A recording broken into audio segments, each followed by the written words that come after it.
একটি হাতি ছিল। নাম ছিল তার মেরি। স্পার্কস ওয়েলফেয়ার সার্কাসের সবচেয়ে বড় তারকা ছিল সে।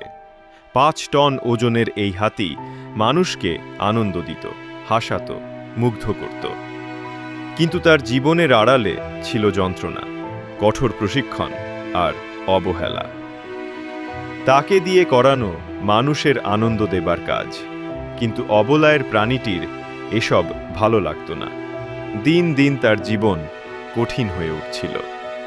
এদিকে মেরির মাহুতও পরিবর্তন হলো। নতুন মাহুতের নাম ছিল রেড এলড্রেজ।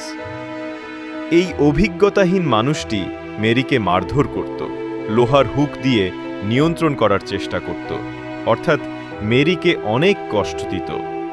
কয়েক বছর ধৈর্য ধরে সহ্য করার পর একদিন কুচকাওয়াজের সময় মেরি বিদ্রোহ করে বসল। এক ঝটকায় সে তার মাহুতকে মাটিতে ফেলে পিষে মেরে ফেলে। চারিদিকে খবর ছড়িয়ে পড়ল, খুনি হাতি মেরি। শহরে রটল আতঙ্ক, ছড়িয়ে গেল জনরোষ। মানুষ চাইতে থাকল